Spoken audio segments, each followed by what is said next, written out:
Hello, everyone. Great to see you. Just a quick heads up, we are recording this session because it's one of our sort of special topic sessions. So just so everybody knows, we're doing that, and then we'll just have it on our website for people to access later on. So for those of you I don't know, I think I know most of you. I'm Lauren, and I am one of the teacher education program instructors for the Boulder Journey School program, teacher education program. And I'm here with Alex Morgan. I'll let you introduce yourself. Hi, everyone. I'm Alex Morgan. I'm the Community Outreach Specialist at Boulder Journey School. And so within that role, I get to support both classroom work and adult professional development and teacher education. So I'm excited to spend the evening with you all tonight. Yeah, and so thank you for being here. We wanted to take today and use it as an opportunity to acknowledge that we've officially been doing virtual dialogues for a year. And that means that we've all officially been experiencing the COVID-19 pandemic for at least a year. And so we planned a little bit of content kind of around the topic of like, what have we learned and what do we want to take with us into the future? And with that, also acknowledging like that we're still in the middle of it. So we don't want it to seem like, okay, we're just moving on. But we felt like it was an important piece to recognize. So I'm going to share just a little bit of context with you all. And then Alex has prepared some stories from Boulder Journey School that kind of take you through some of our thinking and how some of our thinking has evolved at the school over the course of the year. And then we'll have some time for discussion, and we have some discussion questions we've sort of designed around this topic. So I'll just start by sharing a little bit of context. So gosh, it was, I guess the year anniversary for us in Colorado was last Friday when everything closed and all of the schools shut down and businesses started to shut down. So it was March 12th. And thinking back to last year and the sort of state of mind that we were all in, I was, laughing / not like laughing, haha, but with some people from Boulder Journey School just the other day. And we were like, gosh, it, like when this was all happening a year ago, like honestly, in our minds, we were like, oh, okay, we'll be back after spring break. Like that was like our mindset, is like, it's weird to have to close for 2 weeks before spring break, but yeah. So in the midst of all of that, planning and chaos of sort of just figuring out what to do, something that we also talked a lot about at the school almost immediately was like how much of a loss it was going to be to not be able to have visitors to our school. And we kind of knew that even if we were back in person with children after spring break, which of course didn't happen, that it would be a while before we'd be able to welcome, outside people, educators into our space. And so we started thinking about, what could we do? So we have a history of offering professional development around, various areas of our thinking and our learning, and really trying to be as much of a school for adults as we are for young children, and really trying to like take the approach of social constructivism and put it into practice with thinking with adults. And so as we were thinking about, well, what can we do for our early childhood community? It was like, well, we very quickly were like, well, nobody knows how to teach during a pandemic. So like, we can't really be like leaders in that, but we did have a large social media following. We also, have a large just network of professional colleagues. And so we were like, I don't know, maybe we'll just say like, who wants to come meet with us, and just open up a Zoom room and call it a virtual dialogue. So we did that. And that was just about a year ago that we clicked, publish on a social media post that was just like, hey, virtual dialogues, we're announcing this. And we were very quickly blown away because we had, I think, 400 registrations just in the first couple of days after clicking send on that Facebook post announcing that we were doing this. And, like that really told us so much of how hungry people were just for connection, and obviously we're all looking for strategies and to figure out what to do living through a pandemic. Um, but yeah, we didn't really know what was going to happen. And thinking back, it's kind of funny too, because I'll admit to you all now, like before Alex and I facilitated the first virtual dialogue, like we really hadn't done a lot of like large group Zoom facilitation. So we were like super nervous. We were like, I don't know how this is gonna go. We were like freaking out that we wouldn't be able to figure out the technology.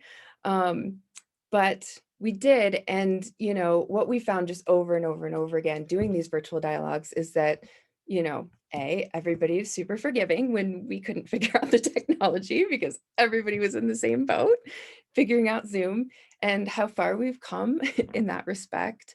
Um, and also just that, no matter what, like we've gone through lots of iterations of these virtual dialogues. Obviously, some are on special topics, some when we have large group, we've had, over 100 people in one room before, and we tend to facilitate quite formally in that kind of a space. We've had very tiny groups. We've had weeks where one person shows up and we just chit chat for like an hour. But no matter how we structure them and set them up, um, you know, we have tried to be responsive to this question of like, what are you feeling right now? What are your thoughts, needs, fears? What is the community wanting support with? And then how can we offer support to each other? So this has really been an experiment around you know, upon reflection, like organizing more so than like teaching, which is just it's an interesting experience for us because I think we always try to or like approach learning through social constructivism, but this has truly been an experiment in just bringing people together and seeing what happens. Um, so we thank you for being here with us on the anniversary. And I also want to acknowledge that, since we've been doing these regularly, weekly, sometimes for a while they were weekly and then we moved to biweekly. So we've been with people and community like this during a lot of aspects of this pandemic and over the last year we've had to acknowledge too many times um coming together and gathering through a time of severe trauma for people of color, white supremacy, violence, political turmoil. And so we wanted today to acknowledge that there are traumatic events happening within our Asian American community, Asian American and Pacific Islander communities. And so, like, I just wanted to start by saying, like, we are here in solidarity, in grief, in support. So anyone who identifies as Asian American or Pacific Islander, we're here with you. And for anyone who is, considers themselves an ally, um, just encourage you to take action in some way and be there for your Asian American colleagues, friends, family members, um, and just offer what support you can. Families in your programs, coworkers. So I have a couple links that I wanted to share in that respect. So there's one that is a gathering that I just sort of found out about online that is specifically for people within the Asian American and Pacific Islander community. It's a gathering that's offered by an education-led group. So it starts at 5:30 Pacific time. We're doing this until, 4:30 Pacific time. So that's 5:30 Mountain time. We're doing this until 6, but if you want to hop off and jump into that, totally understand. And then there's another link there for allies that just has a number of action steps. So we just encourage you to acknowledge the grief with us and, be here in solidarity. Um, and the other piece that I wanted to acknowledge today is there's something really unique and impactful about anniversaries. And so there's a lot of, I don't know if you all have been feeling it. I've certainly been feeling it, the anniversary energy of this time 1 year ago, we were, starting to go through um, dealing with the impacts of COVID. And I actually found a great article that talks about basically like the relationship between trauma and anniversaries. So I just wanted to read you a little excerpt from that because I feel like it's both worthy of acknowledging and celebrating we've been in this for a year, but also worthy of acknowledging that we've all been dealing with a lot of trauma in different ways. Some of us very directly have lost family members or friends, and some of us, it's just this, prolonged dull trauma of just being in fight or flight and trying to deal with the reality of everything changing constantly. So I'm just going to read an excerpt from that, and I will put that in chat as well. So it says, as the anniversary of a disaster or traumatic event approaches, many survivors report a return of restlessness and fear. I've definitely felt the restlessness. Psychological literature calls it the anniversary reaction and defines it as an individual's response to unresolved grief resulting from significant losses. The anniversary reaction can involve several days or even weeks of anxiety, anger, nightmares, flashbacks, depression, or fear. So if you've been feeling any of that, you're definitely not alone. And then the article goes on and says, on a more positive note, the anniversary of a disaster or traumatic event also can provide an opportunity for emotional healing. Individuals can make significant progress in working through the natural grieving process by recognizing, acknowledging, and paying attention to the feelings and issues that surface during their anniversary reaction. These feelings and issues can help individuals develop perspective on the event and figure out where it fits in their hearts, minds, and lives. So part of what we wanted to do today is offer a space for processing of, some of those things. And we wanted to recognize that, what we've all been going through collectively for the past year is huge, and, honor and celebrate the new ways we found to connect and the new ways that we've had to define what care even really means to us. So hopefully this will be a healing space, a space for reflection. Um, and I just want to end by offering a quote from Loris Malaguzzi, who is a thinker that we, go to often.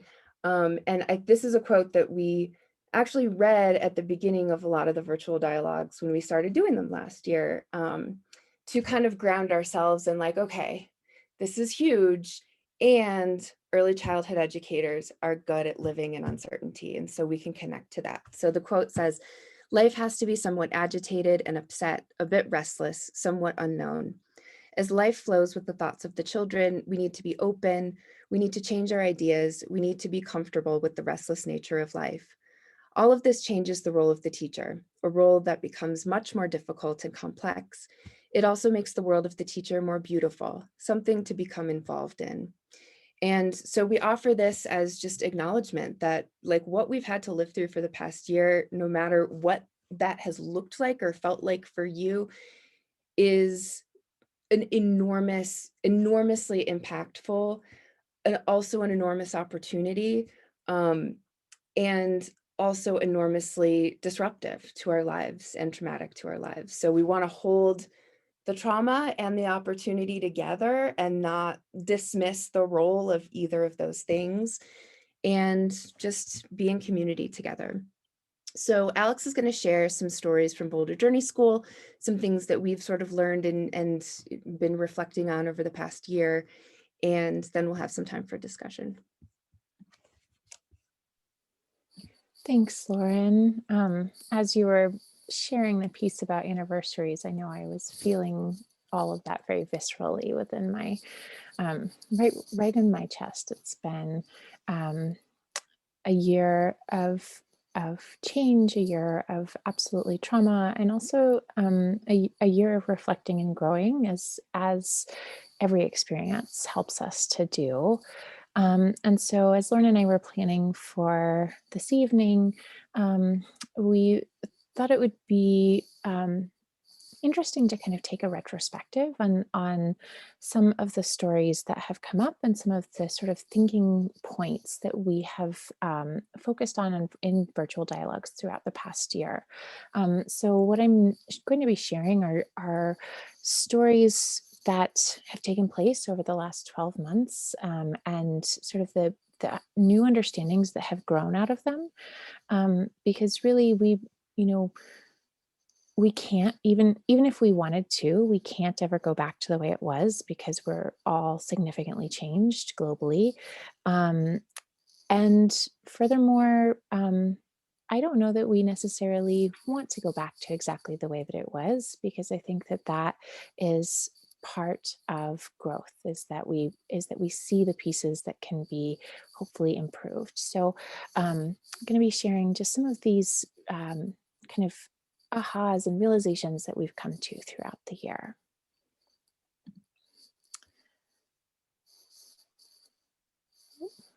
One second.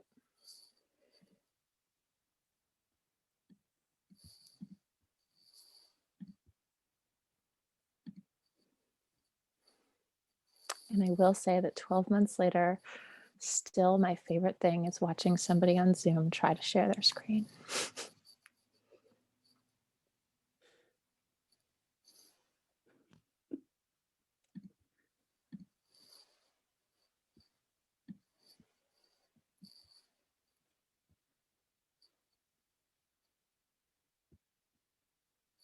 All right. So when we initially closed in last March, our first thoughts went to how are we supporting our families as part of our community. And we came to a few understandings that would be absolutely critical in that support. So we realized that we had to be asking for feedback early and often. We had to be understanding what families were not just wanting, but were also needing, which in some cases were the same thing. And in some cases, they weren't aware of what the differences were.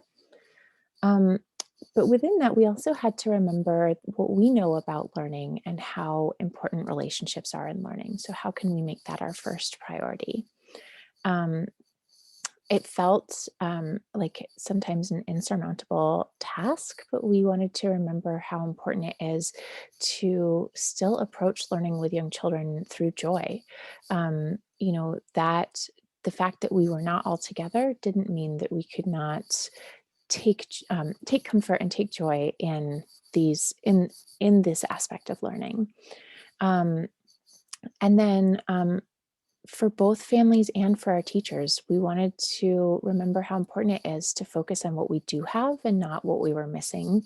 Not that we don't want to acknowledge what's missing, but um, that our families have all the tools to be there for their children. It might be a different way of being there for their children, but they did have those tools. And for our teachers, they had systems for communicating, and it wasn't necessarily the time to sort of say, I've got to be the most innovative virtual teacher ever, because that was brand new, and it was all about making the current right now a functional place. Um, so early on, as we were working with our families, we realized that they were um, they were really being so wonderful and so supportive. I don't know if you all remember how sort of it was a great time to be a teacher, as the world realized that teachers do more than sit in a room and hand out snacks. And so we wanted to say thank you to our families. So I'm going to share with you this video that our teachers made, saying thank you to our families. And thinking back now with what we've learned through the year, we realized that this was also an aspect of community care for our teachers to be able to take care of themselves through caring for their families.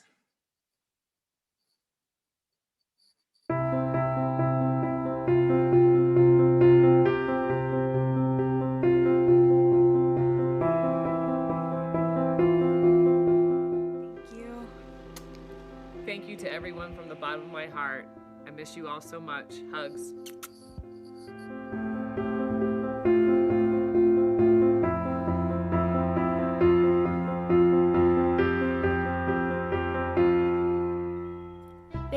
Boulder Journey School families, for all of your support during this time.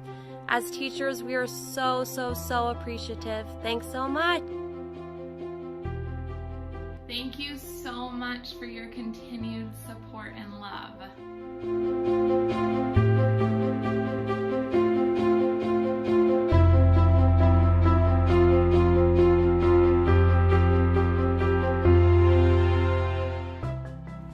Hi Boulder Journey School families, it's Sierra. I just wanted to say thank you from the bottom of my heart for continuing to support us during these really uncertain times. It's nice to have a community to call upon that brings happiness, light, and joy into my daily interactions. Thank you all so much for that. I don't know what I would do without you.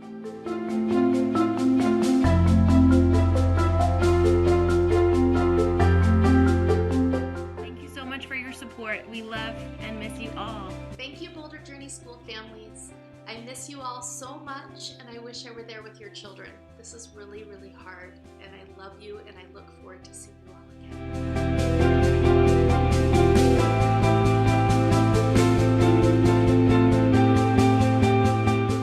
Thank you for all the support, BJS families. We love you. Thanks for your support, families. We love you and miss you.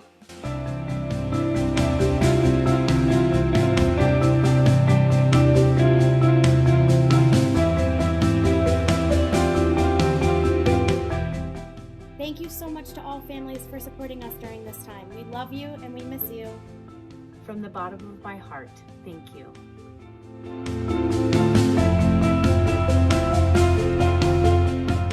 Hello BJS friends and family, my name is Liz and I'm a mentor teacher in room 7, and I just wanted to share my deep appreciation and gratitude for all the love and support you've provided to us through these unprecedented times. Thank you. Hi families, thank you so much for all your support and love. You guys rock. Thank you so much. Missing everyone, hoping to see you real soon.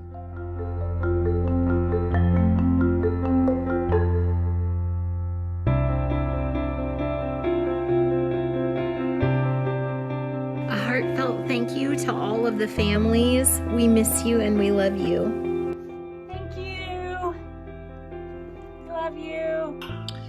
Thank you for your support, and thank you for everything that you add to the Boulder Journey School community.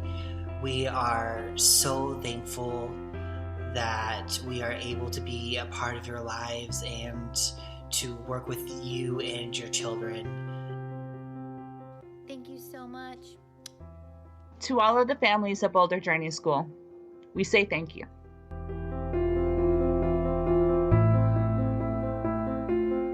I miss seeing everyone walk into the building in the morning and giving me a great big smile. Thank you for your support.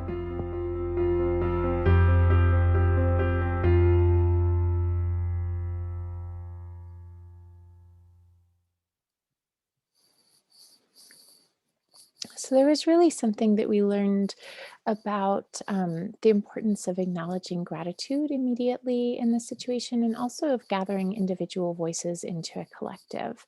And it was really powerful. We received the message from one family that her 4-year-old had asked to watch the video about 8 times in a row, and they had gone out. It was the first full moon after we had shut down, and they had gone out to look at the moon together. And her daughter started crying, and she said, and she asked, "What are you, what are you thinking about right now?" And she replied, "I'm feeling full of the moon, and I am thinking about my teachers in that video." And so that was a really, it was powerful for us to sort of be together in this way so early. We also, I mentioned that another thing that we reflected so much upon was reassuring families that they are enough. And one of the strategies that teachers were using was to offer families child development and information about theory that the families wouldn't typically, that's not something that they typically would need to have access to in sort of the 24-hour a day because their children were with us. And so this was something that was commonly offered to families, was sort of strategies for knowing that what you're doing is great. Your children aren't missing out on academics. It's about being with them and being present and being there for the emotions that they're feeling.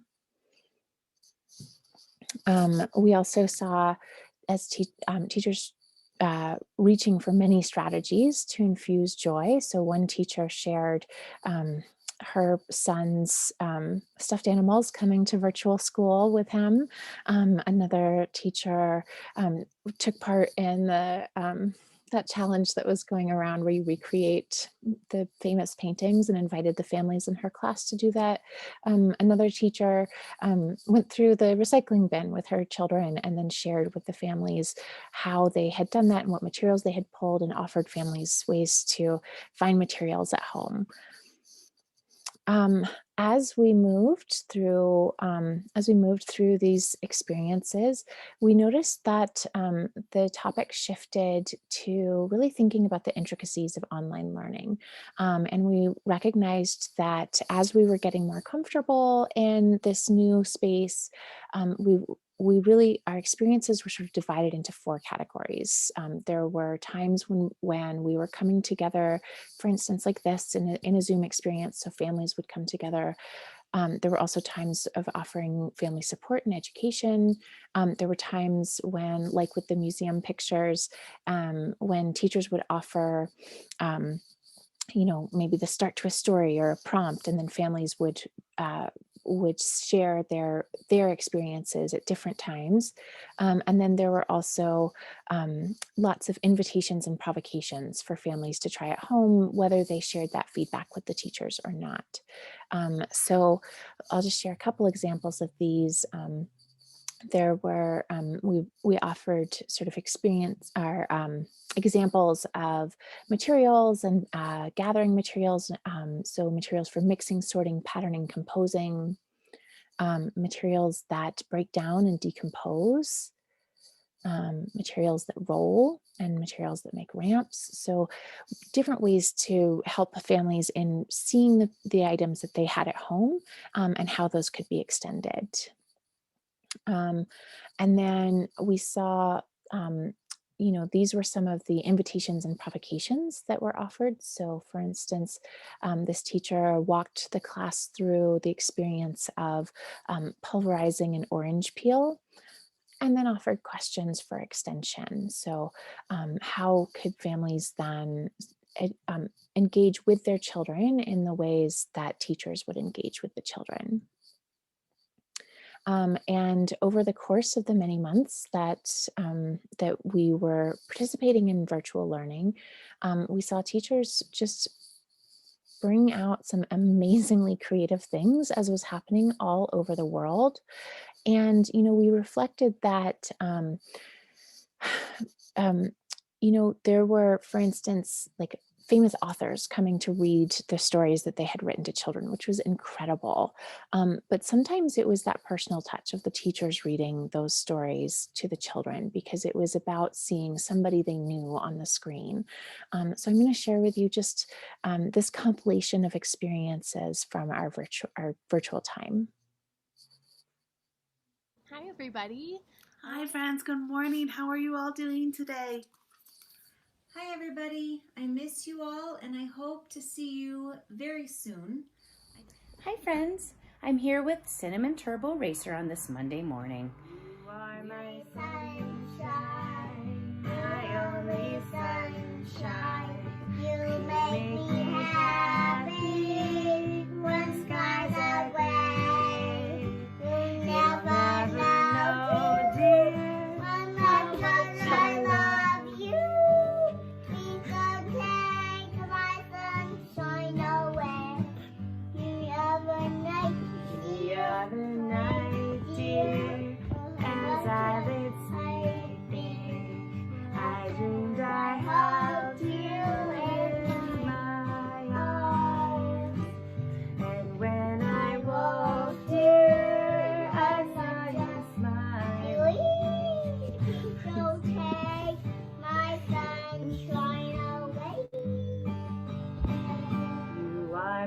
sunshine, my only sunshine.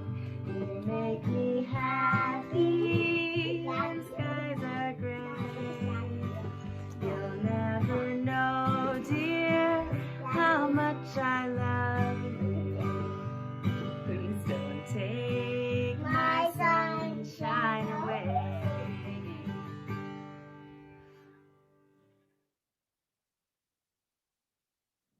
Hello friends, it's Nature Nancy, also known as Brittany from Room 6.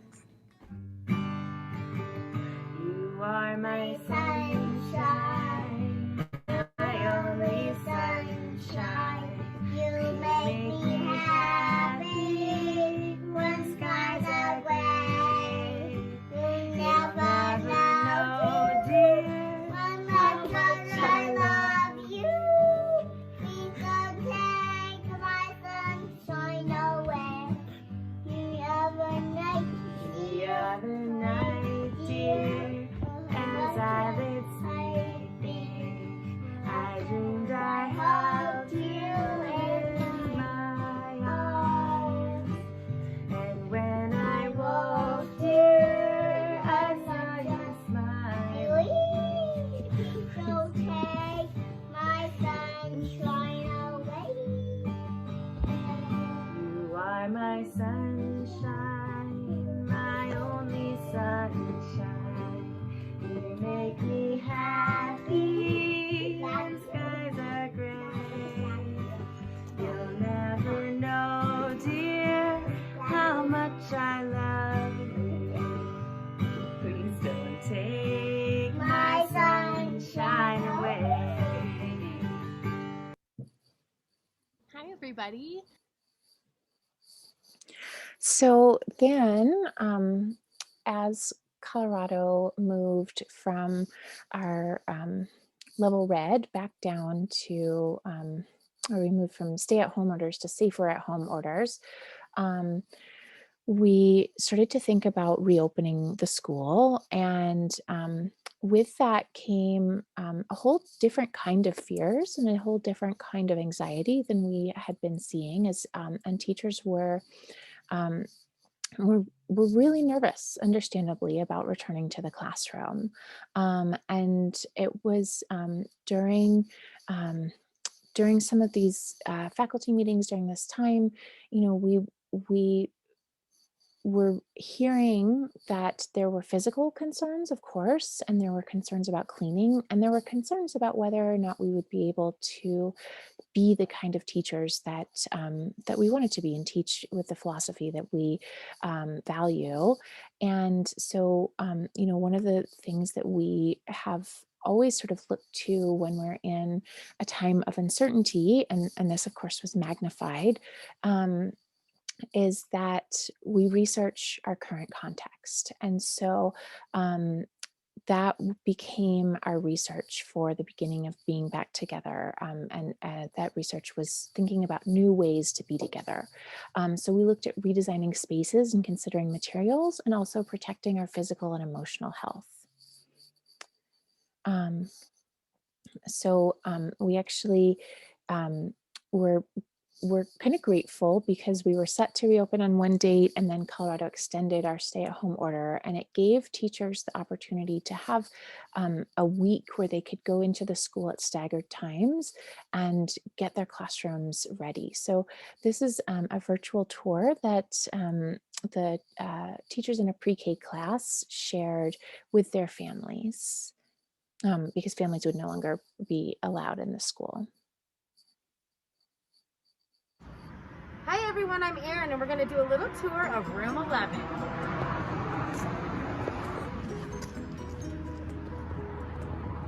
When you arrive at school, you'll come to our vestibule door. Good morning, everyone. I'm Jenny. Welcome to room 11. Come on in. You'll make your way through our classroom and to put away your stuff. Hi, Nicole. Hi. Can't wait to see you. We'll come down our stairs in room 11 to our cubbies, where you'll put away all of your belongings. This is Amanda. Hi, everyone. A teacher will be here to help you put away your materials, your belongings. Here's your water bottle shelf. Everybody has a name.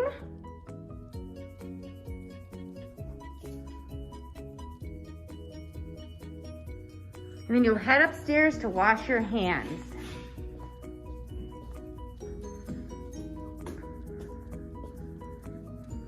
Hi, Charlotte. Hi, everybody. So when you get to the sinks, you will wash your hands. You'll follow our hand washing procedures, and the teacher will be here to help you. And when you're done washing your hands, you're free to play. Now we're going to do a quick virtual tour of our classroom.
The other piece that our teachers put together to welcome the families back was a series of social stories.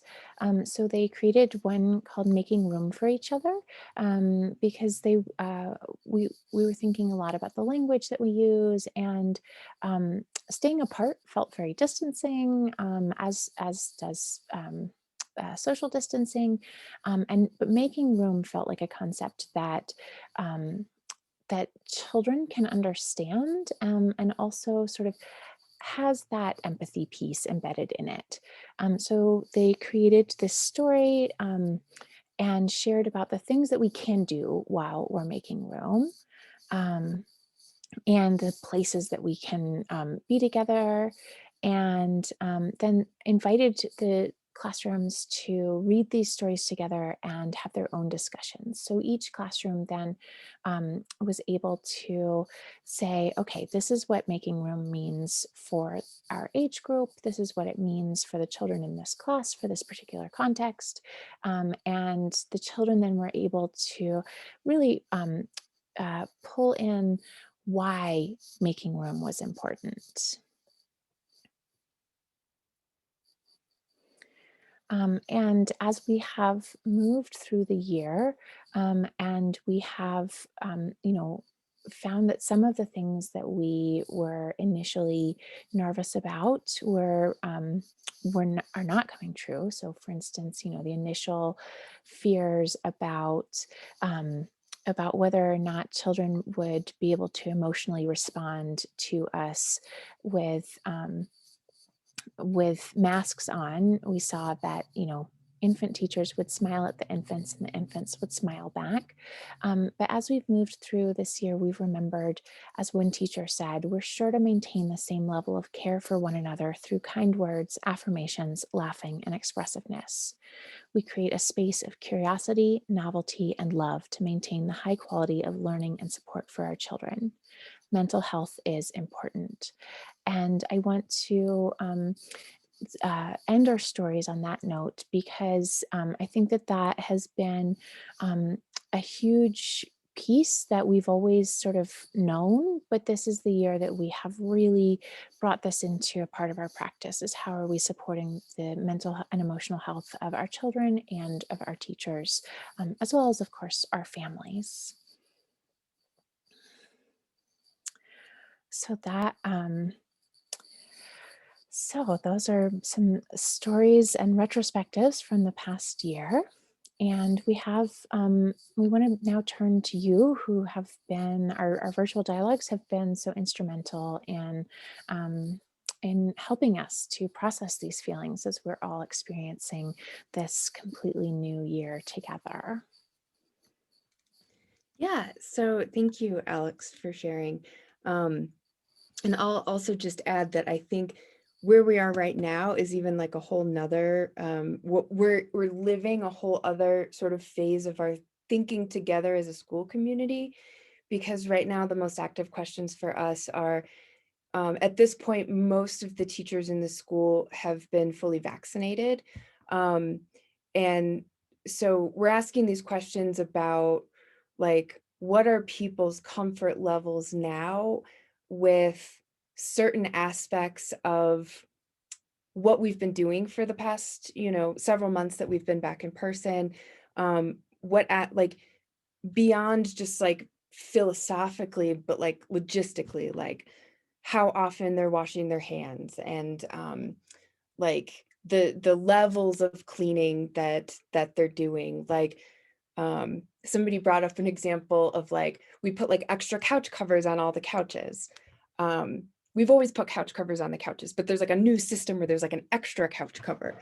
And like people are like, we're asking ourselves like, okay, it's not a big deal, but like that does take time out of somebody's day to like manage all of that. Like when are we going to feel comfortable easing back on some of those things that we've been doing and like involving the families in those conversations as well? And so I don't think we have any answers like mapped out yet, but I think the decision right now is to sort of keep functioning as we would be functioning until we get to like June. And in June, we start like our summer schedule, which really is like the same, except a lot of families who have like pre-K age children don't bring their kids over the summer. So our numbers tend to be a little smaller. And so we're thinking like when we start making changes, we're going to make changes. That's going to be sort of our date to make changes. And then we can have smaller numbers to kind of experiment with some things. And then when fall hits, we'll feel comfortable sort of knowing where we want to be again. So I just wanted to share that with you because it's like our most active conversation. And we're again in a place where we don't have any answers. And like the directors are doing sterilizing all day long and they're all kind of like, I wish that wasn't my job, but also like there's a lot of benefits to us doing that, like the extra toy sterilizations and all of that. So actively searching for the middle spaces, not what can we stop doing, but more what do we feel comfortable sort of pulling back on a little bit and sort of finding a middle gray space between sort of COVID level restrictions and pre-COVID practices. So that's just kind of an interesting point that I wanted to share. Yeah, so I thought we could just take time for each of you to kind of share, what points you think were salient from your conversations, and then we can just kind of talk for the rest of the time. So who wants to go first? Well, only because I just said it, so I want to make sure I remember it. But I find it fascinating what Sarah and I were talking about, just all the changes and the challenges, and then comparing them back to Loris Malaguzzi and kind of the start of Reggio. That was born out of disaster. That was born out of just the concept of the adults taking the responsibility, the parents, the families taking the responsibility of saying, we're going to build an education that doesn't raise up people like the individuals who caused the wars and the death and the destruction. And then in essence, the pandemic is a level of destruction. It has completely turned the entire world upside down. And in essence, we're kind of at the forefront of our voices finally being heard, because we know what we've learned. We know how children learn. We have wanted to be that voice, and we have been, but it's been very isolated and limited. Whereas now, where we're at in history, to me, it's a very hopeful position because we will be heard to some degree. And they're seeking answers. The public school system is seeking answers. The private schools are seeking answers, because nothing, even now we say we got immunizations. We don't know what tomorrow or next week or next month's really going to look like, because we've never lived in this space before. Just like back in the early 1900s, they never lived in that space before, and it evolved. And it's a new world order. Good point. I want to share. Yeah, thank you. What about Jen and Megumi? Let me swallow my bite. Sorry, I just didn't want to be sitting here. So we talked about, so Megumi is an outdoor specialist at her school. And one of the things that she loved about that has helped with COVID is to make her job more individualized with children, where usually she had 48 children coming out in the yard at one time. Now it's a lot smaller and it's sectioned off. So she was saying now she can get to know the children a little better and then provide better provocations for them based on what they're interested in, rather than it just being a free-for-all for the children who are coming out. One of the things that I talked about that I have seen ramp up with COVID, even in just small things that people are doing, but I've seen a deeper respect for our profession. And one of the things one of the examples I used was even just in parents keeping their children home when they are not feeling well. That before, a lot of the times it was like, you're my daycare, I have to take them, you have to take them, hopefully nobody else gets sick. Now it's, sorry, we can't take them, please do keep them home. And parents are respecting that and doing that. And we've seen infection rates go way down in schools because of that. And then the other thing we talked about was just talking through different ideas for self-care and for mental health, and how we need to continue to focus on those even after this is done. That a lot of times as educators, we are the ones that we put ourselves last, instead of being, like they say on the airplane, put your mask on first and then help the kids. So really taking that to heart of finding ways to help promote mental health and self-care. Yeah, I'm curious, what kinds of like ideas do you have around that, or what's worked? I don't. I shared a lot of the things that were done at Boulder Journey School before with the Sharpen Your Saw days. And one year I told Megumi that we were all given pedicures on Valentine's Day, which was amazing, except when they tried to tickle my feet. And one of the things, what that boiled down to was not only taking time to focus on our own mental health and take care of ourselves, but from the top down in a school, seeing that my school cares about my mental health also enough to provide these things for me. I had another friend recently to talk about how her administrator told her, mental health days can fall under your sick leave too. You don't just have to have a fever or a runny nose or something that's contagious. If you need a mental health day, you have the time, take it, So just hearing those things from those that are above us in administration, I think can give us the permission to then take care of ourselves.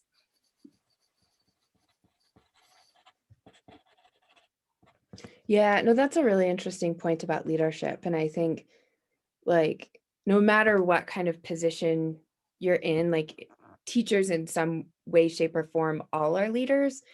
And I feel like I personally had a lot of revelations about leadership and like what leadership means to me and how to support the people around me in the leadership capacities in which I work. Yeah, it's been a lot of evolution. And I think it's like there's certainly, I don't mean to say that every leader has sort of handled everything perfectly. No person has handled all of this perfectly. But it's interesting because I think there's sort of like situations in which there's like toxicity in leadership in like all different fields, right? Like that exists. And this situation, it seems like it's put for some reason, you know, bad leadership, for lack of a better word, can often be sustainable leadership. For whatever, you get stuck in bad patterns and it just sort of carries on. And it seemed like during this time that people or organizations that were stuck in sort of toxic patterns of leadership, those are the ones that have suffered. And it's like the ones that weren't able to sort of pivot and be like, oh, like I gotta change what I'm doing. Like tried to sort of hold on to old ways of being leaders. That's organizations that have fallen apart that unfortunately I've seen. But it's like everything's so much more raw during this time. Yeah, no, that's all super interesting. I want to go back to Linda, what you were talking about. Just like this idea of like, what does this mean for our field moving forward? And I'm wondering if anyone had any thoughts about like, what needs to happen? Like either on a personal level or on a systemic level, but like, I'm interested in tangible things that like looking at like tangibles. Like what can we do? What can we do with this energy? Because if we just let it go away, it's a missed opportunity. But people are realizing things about early childhood. And, you know, I think, you know, there's been steps, right? Like in the COVID relief bill that just came, there's supports for early childhood, which is a huge deal. But how can we keep that momentum going forward? I was just wondering if anyone had thoughts about that.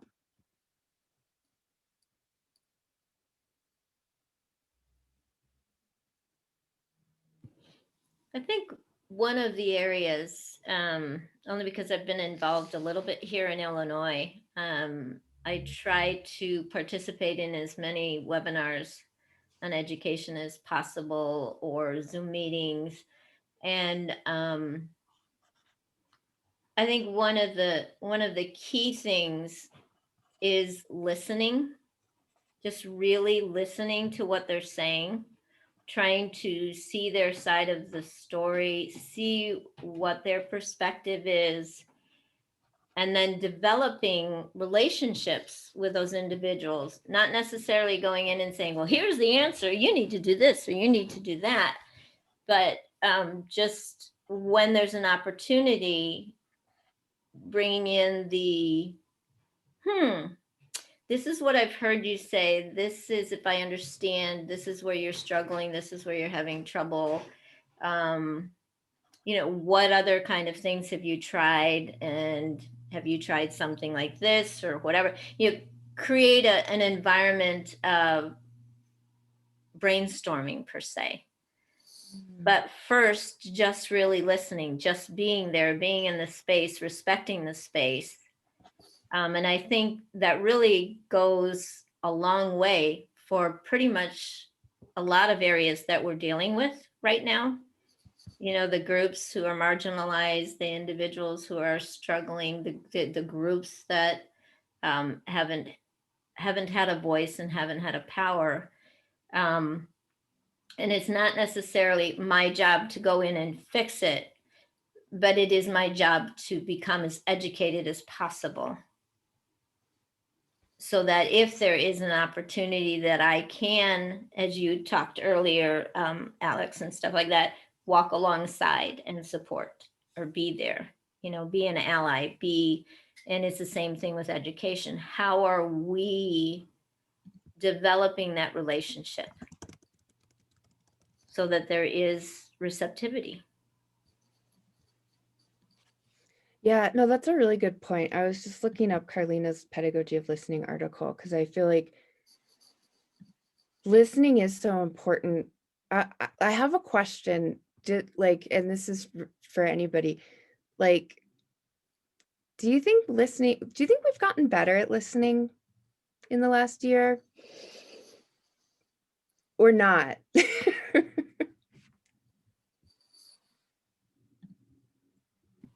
Or who, maybe if some people have gotten better at listening, who and in what ways?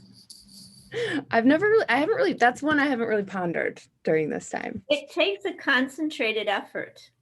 It takes because we haven't necessarily been trained. Think about the dynamics of a standard education. All right. What was our job as kids? Me growing up in a public school, what was my job? Listen to the teacher and do exactly what they said. My voice didn't exist, right? The book that Ellen wrote, Seen and Heard, was dynamic for me because I realized growing up the attitude out there was as children are seen and not heard. The reality was we weren't even seen. We weren't heard and we weren't seen. So for me, it's really educating myself and trying to understand and learning what is true listening. It's not me being ready, thinking about what Lauren has said, and now I have to have an answer. I have to do this right now, right? I have to fix it because that's how I was trained. Fix it, make it better. No, how can I support it? I lived out of the country for 2 years, and one of the biggest things I seen was individuals coming from out of that country, going into that country, and basically taking over, doing the responsibilities. And I finally asked some of the individuals, why are you doing that? Why are you not teaching the indigenous people to do these, to be the note taker, to do, this meetings and all that kind of stuff? And they said, because it takes them too long. I said, guess what? You're either going to leave on a plane someday from this island, or you're going to die. And these people aren't going to know what to do because you didn't take the opportunity to empower them. So I think, and I'll also throw in there, like, listening to cultures and communities before you come in with solutions is also important. Exactly. But that's almost right. It's like that's a different right. It's like we were taught in school.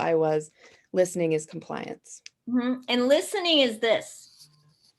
The listening I'm talking about is here. Mm-hmm. And here.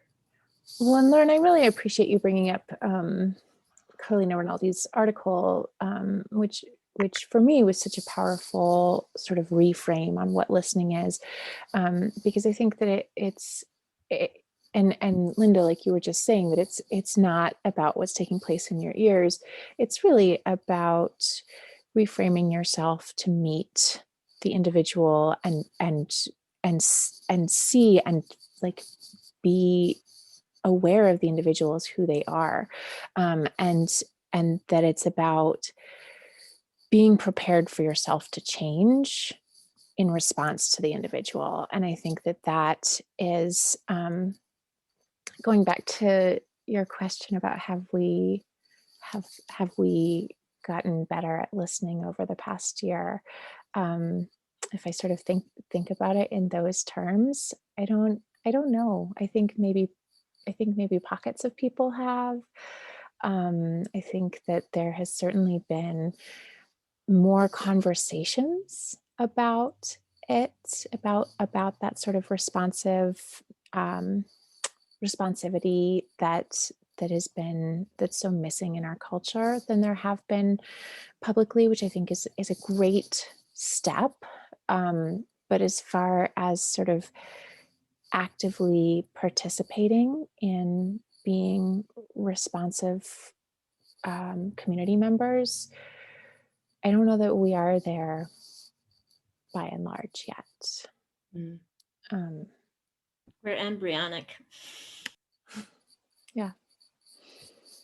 Yeah, I put that article in the chat for anybody if you don't already have it, but it's great and it's short, and I'm just like I love the bullet. She talks about the meanings of listening, and then there's just like a bunch of bullet points that list like different things that listening is. And the first one is listening should be sensitive to the patterns that connect us to others.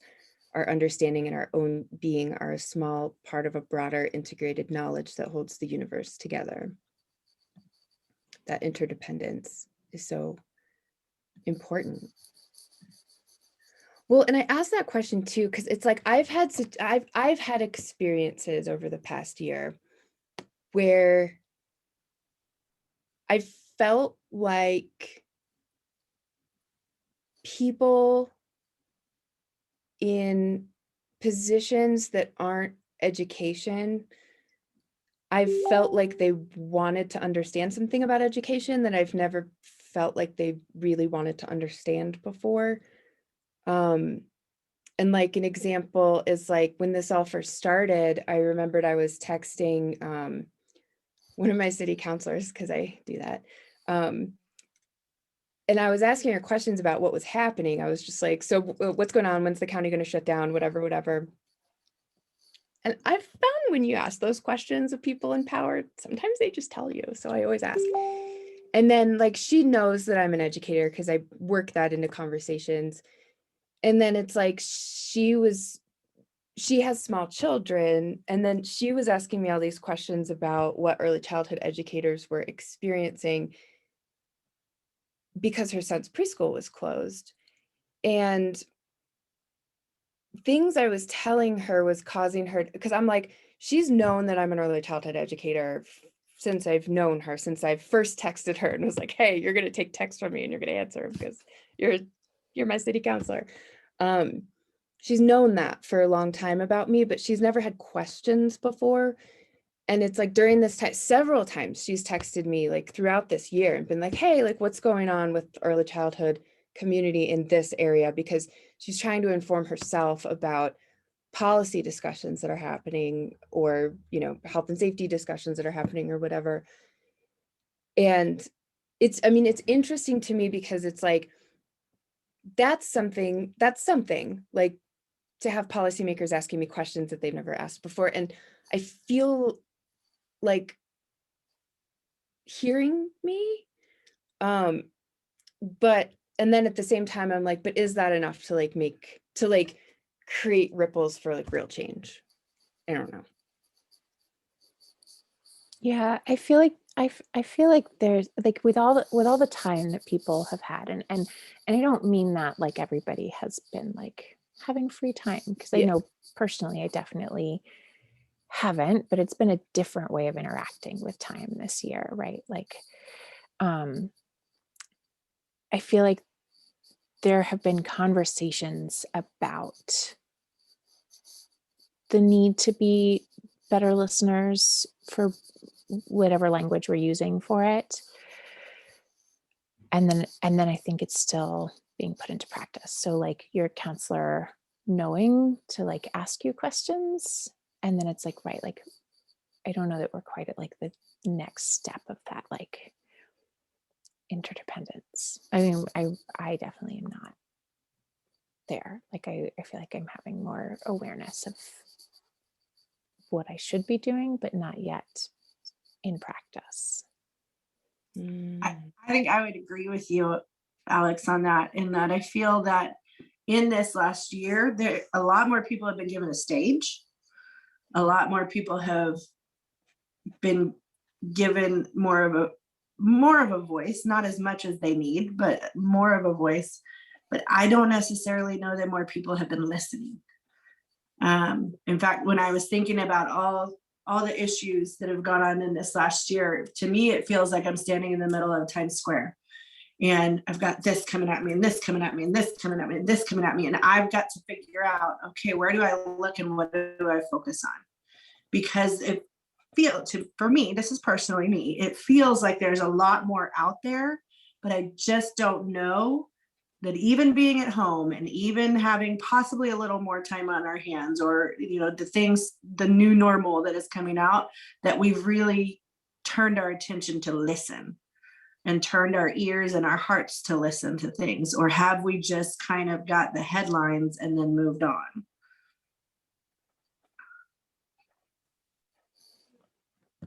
No, I think that's such a good point. And I think that's part of, because I've experienced that too. And I think that's like part of the trauma response to what we're experiencing is like, and I remember actually talking to my therapist about this a lot last year. But right, it's like we're just taking in information at this rapid rate because there's so much to like figure out and learn and know that like your brain kind of can't do much with any of it. Like you have to sort of come out of the trauma response to like really settle with sort of working with whatever it is that happened to you and really kind of settle. But we're not out of it yet. We're still in it. Well, and I think I think the embryonic stage is valid in that we don't know, because we don't know what life is gonna look like. We don't know where we're going.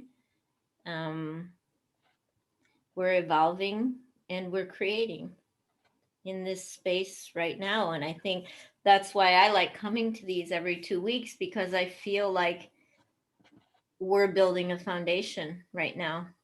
You know, we're cleaning off, basically we're cleaning off those old worn, torn bricks. And we're trying to figure out what our building is going to look like. What is it going to evolve into? And maybe the whole process is that it is a process. Yeah, and I think it's really significant, and just instantly came to my mind is, as a society, we are so focused on product. But the reality is it's process. And maybe that is what we bring to the world, is that understanding that life is process. It's not about the product. It's the journey we're taking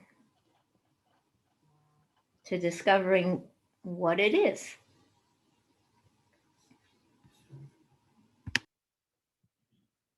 So then I think that goes back to your question, Lauren, then, okay, what is the next steps? You know, when we think back to Reggio, we think what they started out of. There was still rubble on the ground when they started, you know, that's what they started to build their buildings out of. And so where do we take it from there? And so I did a presentation today and I used a quote about Reggio. I mean, I have it pulled up here, and it was about how they decided to build a school from the rubble. The parents and children gathered stones and sand from the river and made bricks and hauled wood. And then in 1946, a teacher named Loris Malaguzzi rode over on his bicycle to take a look, and he never left because he was so impressed. And so I think sometimes we have to think of what are we doing in our own context here that then will be seen by those who need to see it and take it further, rather than how do we get to those people? You know, how do we focus on right now what we want to see for children in their future, and then those others will take notice of it, rather than how do we push it out to them amongst all these other things that are flying around right now. So maybe just kind of turning it on its head a little bit like that, of focusing inward first and having that be what then is seen and grasped onto by others. That's so profound, Jen. The immediate vision I had as I was listening to you, because I love that story about Loris Malaguzzi, is that when he first heard about it, he did not go immediately. He didn't, because everybody warned him, you're going to get killed, you're going to this, you know, they just told him all these horrible things. And I think in that moment, the change that was seen was the fact that he got on his bike and went. That right there was what started the momentum. Because had he not gone on his bike, how much different would all of this even be? So sometimes it's just as simple as saying, I know what the dangers are, but I'm getting on that bike because I need to see for myself. I need to know. And that in itself is that drive to educate, that drive to self-educate and figure out what path is going to be open. I love that. So let me ask this, like, does anyone have any examples of like things that you've seen in terms of practices with children that you feel like are on some level, like those touch points that's like you want this to continue and you want people to see this. You feel like it's valid as an investment in the children and the families right now.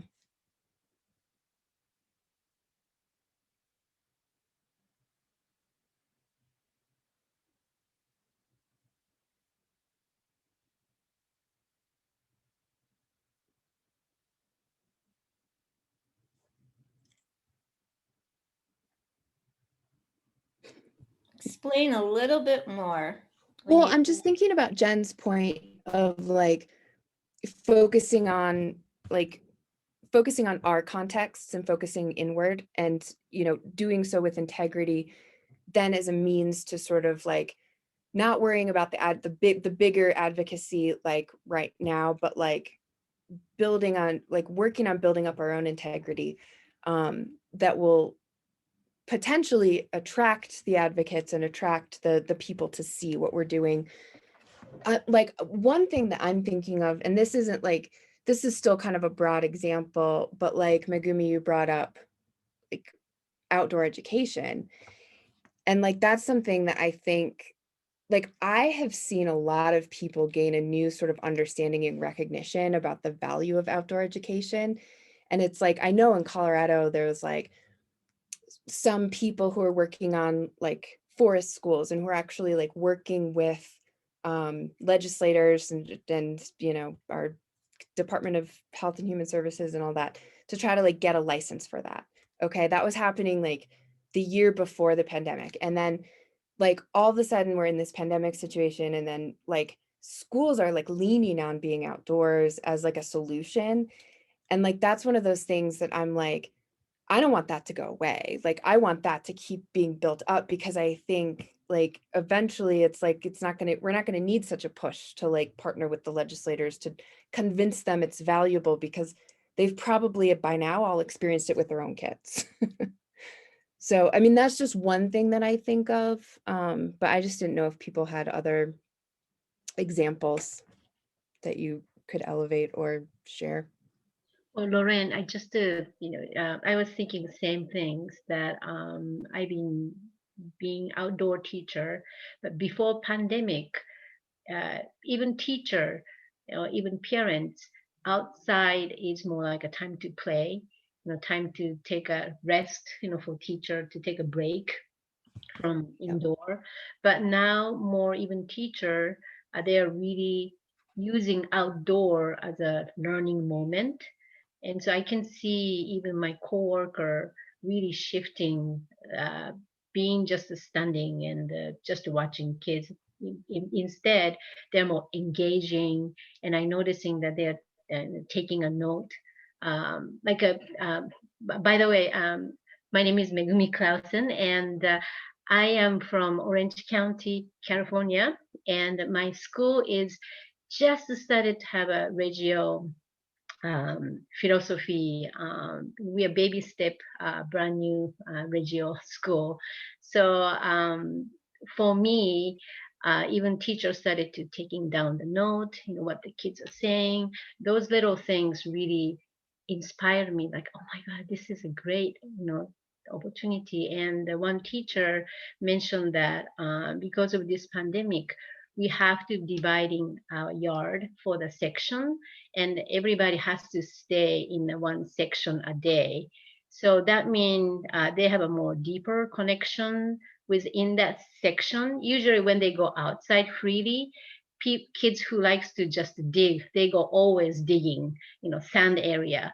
But because of this pandemic, we have to go to different area, and some kids maybe might not go to there if it's not pandemic, if it's not dividing. but some kids has to forced to go to more art center area, or some kids more forced to go to dirty, muddy pit area. So I think there are good balance in that situation, that everybody has to go to different section a day, so they are get the more experience from that each section.